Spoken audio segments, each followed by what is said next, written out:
अस्सलाम वालेकुम। उम्मीद है कि आप सब खैरियत से होंगे। मामूल के मुताबिक आज फिर एक नई वीडियो के साथ हाजिर हूँ।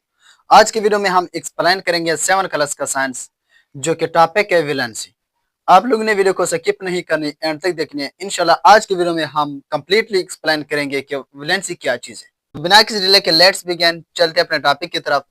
विलेंसी क्या है? The combining capacity of an atom to another atom is called valency. किसी भी एटम का दूसरे एटम के साथ जुड़ने की सलाहियत, कंबाइनिंग कैपेसिटी, उसको विलेंसी कहते हैं। एक एटम दूसरे एटम के साथ जुड़ता है तो इसे क्या कहते हैं? Valency. In order to get their electronic configuration, ये क्यों जरूरत पड़ती है कि एक एटम दूसरे एटम के साथ जुड़ता है? हालांकि ये इंडिपेंडेंट भी एग्जिस्ट कर सकते हैं, तो बाज़ औक़ात किसी एटम के अपने वैलेंस शेल में इलेक्ट्रॉन इनकम्प्लीट होते हैं, मुकम्मल नहीं होते। तो जब उसके valence shell outermost shell में इलेक्ट्रॉन की तादाद मुकम्मल नहीं होगी, फिर वो एटम अनस्टेबल रहता है। उसी वक्त तक वो एटम अनस्टेबल रहता है जब तक वो अपने आउटर मोस्ट शेल में इलेक्ट्रॉन की वही मुकर्रर तादाद को मुकम्मल नहीं करते। अगर सेकेंड शेल है या अगर फर्स्ट शेल है तो उसमें 2 इलेक्ट्रॉन होने चाहिए। अगर किसी भी एटम की फर्स्ट शेल में 2 इलेक्ट्रॉन से कम हो इलेक्ट्रॉन, तो फिर वो कोशिश करेगा 2 इलेक्ट्रॉन मुकम्मल करने के लिए, हर मुमकिन कोशिश करेगा। जब तक उसमें 2 इलेक्ट्रॉन मुकम्मल नहीं होते तो वो अनस्टेबल रहता है। इस तरह अगर किसी एटम के वैलेंस शेल यानी एल शेल, सेकेंड शेल में इलेक्ट्रॉन की तादाद 8 से कम हो, तो फिर वो उस वक्त अनस्टेबल रहेगा, कोशिश करेगा दूसरे एटम से मिलने की, जब तक उसमें 8 इलेक्ट्रॉन मुकम्मल नहीं होंगे। इस तरह थर्ड शेल में अगर 18 से कम है तो फिर वो एटम कोशिश करेगा दूसरे एटम के साथ बॉन्ड बनाएगा, दूसरे एटम के साथ इलेक्ट्रॉन को शेयर करेंगे। अपने थर्ड शेल में इलेक्ट्रॉन की तादाद को 18 मुकम्मल करने के लिए वो क्या है? कोशिश करता है, स्ट्रगल करता है, अनस्टेबल रहता है जब तक उसी के थर्ड शेल में 18 इलेक्ट्रॉन मुकम्मल नहीं होते। तो आज हम चंद एग्जाम्पल यहाँ पेश करते हैं। In order to get their electron configuration stable, they tend to gain electron or loss. For this tendency, they combine with other atom. अगर किसी शेल में इलेक्ट्रॉन मुकर्ररा मिकदार से कम हो तो वो हासिल करने की कोशिश करेंगे एटम, जब तक उसके वैलेंस शेल में वही इलेक्ट्रॉन मुकम्मल नहीं होते। या अगर उस वैलेंस शेल में 1-2 इलेक्ट्रॉन के इजाफी हो, उसका वो मुकम्मल ऑक्टेट पूरा ना हो रहा, तो फिर वो चंद इलेक्ट्रॉन को दूसरे एटम को देने की कोशिश करेगा, यानी उसी इलेक्ट्रॉन को अपने आप से लूज करेंगे। या अगर सिर्फ चंद इलेक्ट्रॉन की जरूरत हो उसका ऑक्टेट मुकम्मल करने के लिए, तो फिर वो दूसरे एटम से इलेक्ट्रॉन लेने की कोशिश करेंगे, शेयर करेंगे इलेक्ट्रॉन। अब थोड़ा एक्सप्लेन करते हैं एग्जाम्पल के साथ। फर्स्ट करें, हाइड्रोजन में एक प्रोटॉन 1 इलेक्ट्रॉन होती है। हाइड्रोजन एटम में 1 इलेक्ट्रॉन होती है। तो इसके ये हाइड्रोजन एटम है, इसका ये न्यूक्लियस है और फर्स्ट शेल यानी के शेल है। के शेल में 1 इलेक्ट्रॉन है, क्योंकि हाइड्रोजन के पास है 1 इलेक्ट्रॉन, तो इसके के शेल वो जो इलेक्ट्रॉन है वो के शेल में आ जाएगा। लेकिन हम पढ़ चुके हैं कि के शेल में कितने इलेक्ट्रॉन होने चाहिए? 2 इलेक्ट्रॉन होने चाहिए। तो फिर ये हाइड्रोजन इस अपने के शेल में 2 इलेक्ट्रॉन मुकम्मल करने के लिए ये हर किसी एटम के साथ अपना बॉन्ड बनाने की कोशिश करेगा। उस वक्त ये अनस्टेबल रहेगा जब तक इसके आउटर मोस्ट शेल के शेल फर्स्ट शेल में 2 इलेक्ट्रॉन मुकम्मल नहीं होते। हाइड्रोजन में 1 इलेक्ट्रॉन है, वैलेंस शेल में 1 इलेक्ट्रॉन है, तो दूसरे इलेक्ट्रॉन, 1 और इलेक्ट्रॉन की जरूरत है हाइड्रोजन के लिए। जब तक और इलेक्ट्रॉन इसको नहीं मिलता हाइड्रोजन को, तो उसके वैलेंस शेल के शेल में इलेक्ट्रॉन 1 ही रहेगा, जो कि अनस्टेबल है।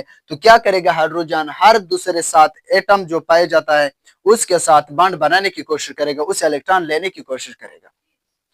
तो फर्ज करिए 1 हाइड्रोजन है, इसके वैलेंस शेल में 1 इलेक्ट्रॉन है और साथ पड़ा हुआ दूसरा हाइड्रोजन एटम है, उसके वैलेंस शेल में भी 1 इलेक्ट्रॉन है। तो इसके लिए भी 1 इलेक्ट्रॉन की जरूरत है, इसके लिए भी 1 इलेक्ट्रॉन की जरूरत है, उसका अपना के शेल में 2 इलेक्ट्रॉन मुकम्मल करने के लिए। तो फिर ये 2 आपस में इलेक्ट्रॉन की शेयरिंग करती है, ये उसको देता वो उसको देता। तो इसी तरह इनका क्या है, अगर ये 2 आपस में कंबाइन हो जाए, तो अगर हम देखें कि इस हाइड्रोजन एटम के वैलेंस शेल में भी 2 इलेक्ट्रॉन आ रहा है और इस हाइड्रोजन एटम के वैलेंस शेल में भी 2 इलेक्ट्रॉन रहा है, जो कि एक स्टेबल क्वांटिटी है। ये इन दोनों ने आपस में वैलेंस इलेक्ट्रॉन को शेयर किए अपने स्टेबिलिटी को बरकरार रखने के लिए। तो ये क्या करती है, हाइड्रोजन की वैलेंसी क्यों एक है, क्योंकि इसके वैलेंस शेल में एक हाइड्रोजन है। अभी इसको एक और हाइड्रोजन की जरूरत है, एक और बॉन्ड बनाने की जरूरत है, जब तक उसके पास 2 इलेक्ट्रॉन नहीं होते। इसलिए एक हाइड्रोजन एक बॉन्ड बनाएगा, एक इलेक्ट्रॉन लेगा, इसलिए इसका वैलेंसी क्या है, एक ही है। और इस तरह अगर हम देखें ऑक्सीजन, ऑक्सीजन की वैलेंस शेल में 6 इलेक्ट्रॉन होती है। टोटल जो ऑक्सीजन पर इलेक्ट्रॉन पाई जाती है वो 8 है। 8 इलेक्ट्रॉन होते हैं ऑक्सीजन पर, उसमें जो 2 इलेक्ट्रॉन है वो के शेल में पाई जाती हैं।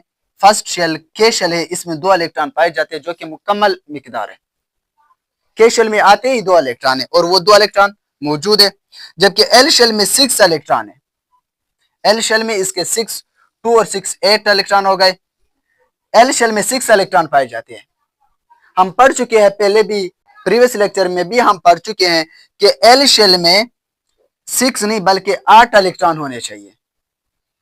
एक फार्मूले के जरिए हमने इसको डिस्क्राइब किया था कि के शेल में, एल शेल में कितने इलेक्ट्रॉन होने चाहिए, उसके लिए हमने ये फार्मूला ड्रा किया है।